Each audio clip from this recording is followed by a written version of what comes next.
tuning in today. This particular webinar is geared towards our first-time home buyers. We will have another webinar airing shortly for those of you who have owned a home before and are re-entering the market after going through a foreclosure, a short sale, or a bankruptcy. Home ownership is definitely possible again, and we want to show you how we can get you there. So look out for our next webinar where we'll be going over Chicago Property Hunters Back on Your Feet program. But today we want to address our first-timers. We know buying your first home can seem daunting, but it doesn't have to be that way. We want to show you just how easy it is, so we're going to explain how buying a home with as little as 3% all the way up to 20% down is an option, and we'll discuss the differences between those programs. We're also going to talk a bit about our rebate program. Chicago Property Hunters is offering a rebate of between $500 to $2,500 to anyone who registers for this webinar and works directly with us to purchase a home within 12 months. So before we get started, let me introduce you to Sharon Tuckman. We work closely together, and she's agreed to let us pick her brain a bit. So first of all, Sharon, thanks for doing this. I've learned a lot from you, and I'm happy to have you here to share your knowledge with us. Thanks, Mark. I'm happy to be here too, and thank you everybody for tuning in. Well, let's just jump right into this then. So a question I hear a lot from first-time home buyers is how much home can they actually afford? Coming up with an amount to spend on a home can be a complex equation. It's not always as simple as saying I want to spend $300,000 on a home. Where did you come up with that number? What is the best way to go about finding what's in your budget? Well, Mark, one of the best ways to find out what you can afford is to talk to a lender. I prefer mortgage brokers. You can talk to any kind of lender you prefer. And what most people will do is they will call their preferred lender and say, I want to buy a house, and here's what I earn for a living, here's my credit, tell me what I can afford. But I have another suggestion. And what I recommend to my buyers is this. You can figure out what you want to pay per month, what you're comfortable with. Because a mortgage broker, if you give them all your information, may come up with a figure and payments that are more than you really are comfortable spending. So if your mortgage broker says you can afford X dollars and it's going to come out to be $2,000 a month, and you say to yourself, I really want to have a life, $1,500 is more comfortable than $2,000 a month, you can say to your mortgage broker, I want to spend $1,500 a month. How much house can I afford based on that? And let the mortgage broker work backwards to calculate how much house you can afford based on the payment that you are comfortable spending. Okay, so it makes a little more sense to actually find out what you can afford monthly rather than to just say, this is the purchase price I'm willing to pay, because there's all types of other factors that come into your monthly payment. It's not just the purchase price of the home, but it's where you're living. The taxes may be different. If you're in a condo or a townhouse, you might have amenities that are in those buildings or in those associations, and you have to pay a monthly fee to the association. So those are all things that kind of fit into the equation. I know that it's assumed by many buyers that the only way to purchase a home is by putting 20% down. Well, with car payments and student loans and whatever else life has handed you in the form of a bill, it's not that easy to save up 20%. So can you tell us about any other loan options that you know of and what the pros and cons of those might be? There are many, many options out there. Now, it's great if you have 20% down, because if you have 20% down, you will not have to pay private mortgage insurance. So your payments are going to be lower because you have more equity. You look to a seller as being a really great candidate. A lot of people don't have 20% down these days. That's a lot of money to come up with. So there are products out there, conventional loans of 15% down, 10% down, even 5% down in conventional loans. There's also FHA loans where you put down 3%. So you have to figure out with your lender what's going to work for you, because when you're spending less than that 20% down, there's going to be private mortgage insurance that you have to pay. That's going to add a certain amount to your loan every month, and you have to decide what's comfortable for you. Right. So Sharon mentioned the PMI, or the mortgage insurance. So basically what that is when you don't own 20% equity of your home, the bank sees you as a little bit more of a risk, and they want you to pay a small insurance fee every month. That goes away after you have 20% equity of the home. Other than the down payment, what other fees as a buyer am I responsible for when I'm purchasing a home, Sharon? Well, the lender that you're working with is going to expect you to pay for an appraisal. So you write a contract and you offer $150,000 for this property that you're buying. The bank isn't going to take your word for it. They're going to want a third party to come out and do appraisal on the property and make sure it is worth $150,000, but you are responsible for paying for that appraisal. And then I highly recommend that you get an inspection done. If you were buying a used car, you would have your mechanic take a look at it. Certainly, you're spending 10 times that amount of money. You want to have somebody looking at that house to make sure there aren't any red flags. And then, of course, you're going to have attorney's fees, and that is a real estate attorney. So one thing that Sharon just briefly touched on was the attorney. So we're obviously going to do the negotiating for you and handle a lot of the purchasing terms, but at some point, once there's an accepted contract, you're going to need to hire an attorney, someone who practices real estate. Mark, I absolutely agree with you on that. If you had a heart condition, you certainly wouldn't go to a podiatrist. And law, just like medicine, is very specialized. So it's very important that you use a real estate attorney, somebody who knows all the ins and outs of real estate law versus another kind of attorney whose interest is a little bit less specific than that. Finding all this out before the property hunt can begin is essential. Sharon touched on the basics of a mortgage and some different options that are out there, but there are many more layers to this process. Talking to someone who knows these mortgage products is crucial, and getting a tailored program to what suits you best is very important. It's always been my preference to work with a mortgage broker. Do you have a preference between banks, brokers, credit unions? I know you mentioned brokers earlier. Can you kind of tell us what the differences are? Sure. Credit unions are terrific. If you are fortunate to belong to a credit union, I highly recommend that you pursue that. I've had several clients that have used their credit unions. They seem to have much less to spend in the way of fees and such. So credit unions are always a great alternative. So you may have a relationship with your bank, and that's terrific, but keep in mind that a bank has a limited amount of products.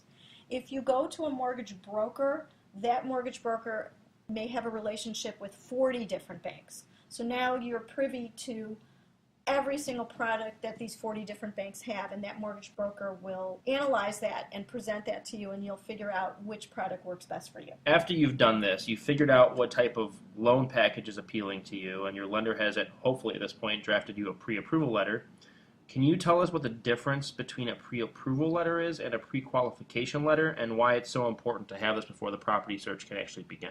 Pre-qualification letter is a preliminary letter from a lender. You could probably make a phone call, go online, get a letter from somebody. It does not carry a lot of weight when you are making an offer to hand over a pre-qualification letter. A pre-approval letter has a lot of weight to it because it involves verification. When you get a pre-approval from a lender, you have to give them your information on your earnings, on your credit, and so forth, and it's verified. So it sends a message to the seller that you're probably a good candidate. At this point, you've probably spent some time online looking at homes. It's where 90% of home buyers start their search. You've seen a couple that you can really see yourself in. What do you think is the next step, Sharon? Do I just call the listing agent and make an appointment, or how do I go about viewing homes? The best step is to work with a buyer's agent, such as myself or Mark. The reason why I say this is a listing agent, you have to keep in mind, the listing agent is representing the seller and the seller's interests. You want somebody who's going to represent your interests. A listing agent can, by Illinois law, represent both the buyer and the seller. You have to get this in writing. It's called dual agency. But keep in mind, again, that listing agent's had a relationship with that seller, and now they're going to form a relationship with you, and they have to walk this very fine line between both of your interests. And it's really hard to negotiate price that way. So if you want to have somebody that's only in your corner representing you, it's advantageous to have a buyer's agent. So again, what Sharon's saying is, if you have someone that's selling your home for you, they're trying to get you the best price possible or the highest price possible. So how can that person still try and get you the lowest price possible as a buyer? It just seems hard to do. It's possible, Illinois allows it, but there's just, like she said, a very fine line. It's very difficult to represent both sides of the transaction. So we always recommend that you work with a buyer's agent, someone that works with you specifically. Anyway, so working with a buyer's agent, how do you go about getting paid as a buyer's agent? Is it something that the home buyer pays the realtor directly, or how do you get money in your pocket? It's a very good question. It's a big mystery that people get confused about. Buyers will not have to pay us directly at all. Okay, so working with us, there's no risk to you. There's nothing that's going to come out of your pocket. There are some agents out there that will ask you to sign an exclusive buyer's agreement, and they may charge you some fee. We do not do that. We get paid in Illinois by what's called cooperation. A listing agent will get a contract with a seller to sell their house, put it in the MLS, the Multiple Listing Service, which is this giant database of properties.